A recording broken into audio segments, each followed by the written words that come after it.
అంటే చాలా మంది మాట్లాడుతున్నారు బీజేపీ నేతలు ముస్లిం జనాభా ఉంటే మేము ఒప్పుకోము అని. ముస్లింల ముసుగులో మళ్ళా బీసీల ముసుగులో ముస్లింలకే న్యాయం జరుగుతుంది తప్ప బీసీలకు అన్యాయం జరుగుతుంది అన్నటువంటి ఆలోచన తప్ప ఇంకోటి ఏం లేదు.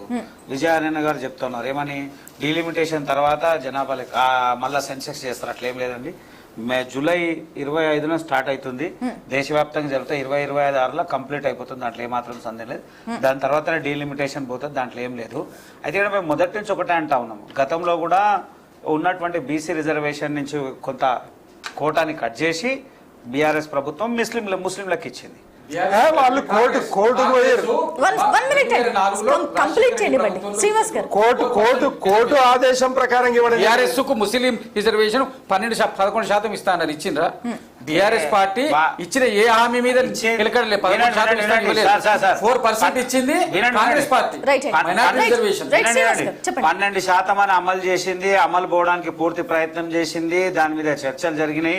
అప్పుడు కోర్టు కలగ చేసుకున్నది కాబట్టి ఆగిపోయింది. అప్పుడు ఎందుకు మళ్ళా ఈ ఏదైతే సీలింగ్ ఉంది ఆ సీలింగ్ దాటిపోతున్నామని. సీలింగ్ నేను ఏమంటున్నా, ఆ సీలింగ్ దాటిపోతుంది కాబట్టి ఎలిజిబిలిటీ కాదు కాబట్టి అది వీళ్ళ చేతిలో పరిధి లేదు కాబట్టి అప్పుడు మళ్ళా చేతులు లేపేసింది. నేనేమంటున్నా, ఇప్పుడు కూడా మళ్ళా బీసీలకు అన్యాయం జరుగుతుంది ముస్లింల వల్ల. నిజంగా కూడా బీసీలు వీళ్ళు చెప్పినటువంటి 56.36% ఉన్నారో అందులో ముస్లింల వాటా ఎంతమంది ఉన్నారు అది కూడా తేల్చాల్సినటువంటి అవసరం ప్రభుత్వం ఉంది. వీళ్ళే సగం తప్పుల తడక పెట్టేసి ఎమ్మడే తీసుకుపోయి మేము ఇక్కడ బిల్లు చేసినాము తీసుకుపోయి కేంద్రం ఇచ్చినామంటే నేను ఇచ్చిన కాయిదాలే సక్కలేవు కదా, మీరు ఇచ్చిందే సక్కలేదు కదా. మళ్ళీ దీని మీద ఏమైనా పడితే మళ్ళీ న్యాయపరమైన చిక్కులు వస్తాయి కదా. న్యాయపరమైన చిక్కులు రావద్దు చేయొద్దు అంటే మీరు పూర్తి శాస్త్రీయత తీసుకురండి.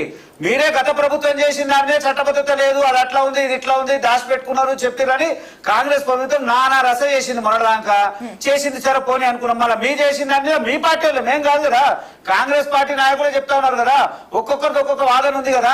అంటే నేను ఏమంటున్నా, మీరు చేసిన దానికి శాస్త్రీయత తీసుకురండి, ముందు చట్టబద్ధత తీసుకురండి.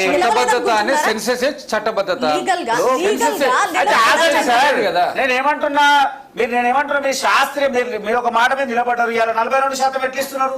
42 కదా మేము చెప్పింది. మీరు చెప్పడం కాదు సార్, మీరు మళ్ళీ దామాషా ప్రకారం ఇవ్వాలంటే ఎంత ఇవ్వాలి? దామాషా ప్రకారం ఇవ్వాలంటే 56% ఇవ్వాలిగా. మీరు కేంద్రంలో అధికారంలో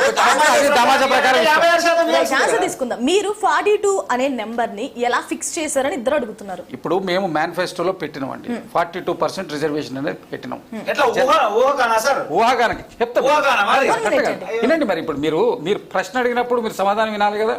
మీరు అడిగిన 42 ఎట్లా పెట్టినంటే 69% తమిళనాడులో అమలవుతుంది కాబట్టి దాన్ని ఎక్సీడ్ కాకుండా కనుక మనం రిజర్వేషన్ చేయగలిగితే షెడ్యూల్ 9లో పెట్టి దాన్ని అమలు పరచుకోగలమన్న అంశం మీద తమిళనాడు పరిస్థితులు వేరు, తెలంగాణ ఏ పరిస్థితి ఒకటి ఇచ్చినప్పుడు ఒకటేనండి.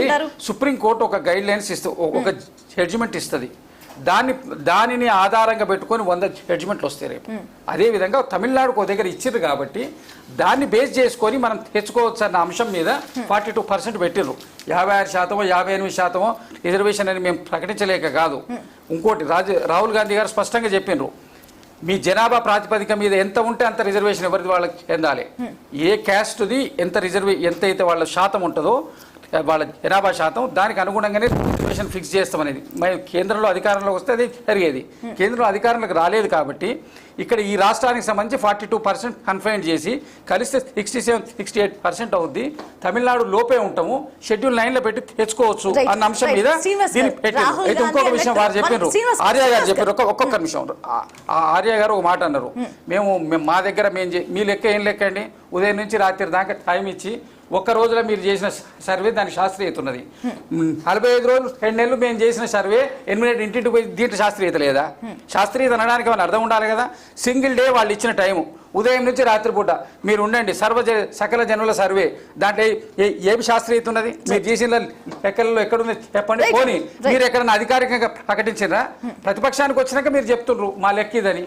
మీరు అధికారంలో ఉన్నప్పుడు దాన్ని ఎప్పుడైనా వెబ్సైట్ దాన్ని ఆన్లైన్ లో పెట్టినరా, ఎక్కడైనా పరిగణలోకి తీసుకొచ్చిండ్రా? ఇవాళ అసలు బీఆర్ఎస్ పార్టీకి ఆ సకల జనుల సర్వే మాది ఇది ఉన్నది. సార్ పబ్లిక్ డొమైన్ లో మీది కూడా లేదు, వాళ్ళది కాదు, ఇప్పుడు మీది కూడా లేదు. ఉన్నదండి, మేము 2 నెలలు ఇచ్చారు, మీరు నమోదు చేసుకున్నప్పుడు మీరు పొరపాటు. సెకండ్ టైం కూడా ఇచ్చినాం. సెకండ్ టైం ఒకటి వినండి, ఇంటింటికి మనుషులను పంపినాం. ఫోన్ దగ్గర ఎక్కడ ఉంటే రిపోర్ట్ మీరు సర్వే చేసి రిపోర్ట్ ఇస్తారు కదా. ఏడుంది పబ్లిక్ డొమైన్ లో? పబ్లిక్ డొమైన్ లో ఉంటది. లేదు సార్, నిన్న బిల్లు పాస్ అయిందని పెడతారు కదా. అంటే నేను ఏమంటున్నా, వాళ్ళు పెట్టలేదంటే మీరు కూడా పెట్టలేదు కదా.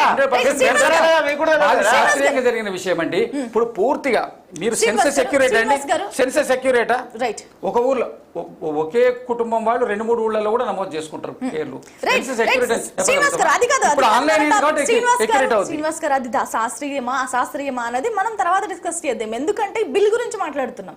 మేమెంతో మాకంతా అని రాహుల్ గాంధీ అన్నారు, మేము కట్టుబడి ఉన్నామన్నారు, కామారెడ్డి డిక్లరేషన్ కి చేశారు. కానీ మేమెంతో మాకంతా అనేది కనిపించట్లేదు. కామారెడ్డి డిక్లరేషన్ కు చేసినాం, నాట్ ఫర్ మేమెంతో మాకంతా అనేది ఆన్సర్ అండి.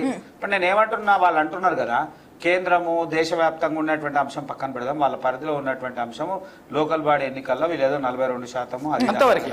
నేనేమంటున్నా, లోకల్ బాడీ శాతంలో మీరు 56% ఇవ్వనండి. 50 ఎందుకు ఇస్తారండి? మేము చెప్పింది 42, మేము చెప్పింది 42, 45 మేము నిలబడి మీ పార్టీ టికెట్ ఇచ్చుకోండి, 40 మంది అన్యాయం కాదు. బీసీ వాదాన్ని ఒప్పుకోవడానికి బీసీ ముఖ్యమంత్రి పెట్టి బీసీ ముఖ్యమంత్రి పేరు చెప్పి డబ్బులు చేయరు. మీరు ఓట్లు దండుకోవడానికి తప్ప బీసీలకు న్యాయం చేయాలి.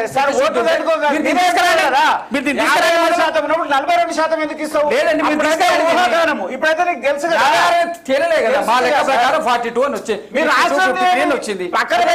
ముందు రాష్ట్రం లేండి, లోకల్ బాడీ ఎన్నికలు, లోకల్ బాడీ ఎన్నికలు తీసుకోండి. మా పార్టీలో ఇస్తామని కూడా చెప్పారు. మీకు ఆన్ ఫ్లోర్ లో రేవంత్ రెడ్డి గారు చెప్పారు ముందు 56% చేయండి. మా మేనిఫెస్టో ప్రకారం మేము చేస్తామండి. మీరు దాన్ని అమలుపరచడానికి రాహుల్ గాంధీ చెప్పిన ఎవరి వాటా అంత అంటే ఇలా 56% బీసీల వాటా అని తెలంగాణ తేలింది కదా, దాన్ని ముందు ఖతం చేయి. మేము కేంద్రంలో అధికారంలోకి వచ్చినప్పుడు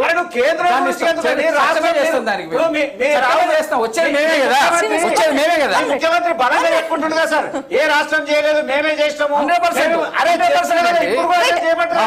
చెప్తున్నది యథార్థం కదా, దాంట్లో అబద్ధమే లేదు. మధుసూదన్ గారు, ఇప్పుడు మొత్తం కదంతా మళ్ళీ స్టార్టింగ్ వచ్చింది. 42 నెంబర్నే వీళ్ళు డిఫెండ్ చేస్తున్నారు. ఒక పక్క ఏమో తీర్మానం చేసి పంపించామన్న ఒక మాట జనాలందరి కోసం, మళ్ళీ సన్నాయి నొక్కులు ఏంటి, ఇది సరిగా లేదు అది సరిగా లేదు, మీరెందుకు చేయలేదు మీరు అప్పుడు ఏం చేశారు అంటే మళ్ళీ ఇది ఎక్కడికి వెళ్తోంది? చేయకుండా ఉండడానికి అడ్డుపడేటటువంటి ఏ పార్టీని ఇందులో ఈ పలానా పార్టీ ఉదాత్తంగా పలానా పార్టీ. ఇప్పుడు సార్ ఏమన్నారు, మేనిఫెస్టోలో మేము ఎంత చెప్పామో అంతే ఇచ్చామని అన్నారు. అవును, మేనిఫెస్టో ఉదాహరణగా కాస్త ఎక్కువ చెప్పి ఉండొచ్చు కదా, ఉంటే చేసేవాళ్ళేమో. అది మీకు మనసు ఒప్పలేదు, కనీసం ఆ మాటనే అన్నారని సంతోషపడొచ్చు కదా వీళ్ళు. అది సంతోషపడట్లేదు. ఎటు తిరిగి ఎదుటి వ్యక్తి చేసేటువంటి అమలులోనూ ఏదైనా లోపాలు ఉన్నాయా అది వెతకడం పనే కానీ దాన్ని ఏమైనా చేద్దామా, ఒక దారికి తీసుకొద్దామా అన్న చిత్తశుద్ధి పార్టీల్లోనూ అంతగా లేదేమో అని నాకు అనిపిస్తుంది. అదైతే వాస్తవం.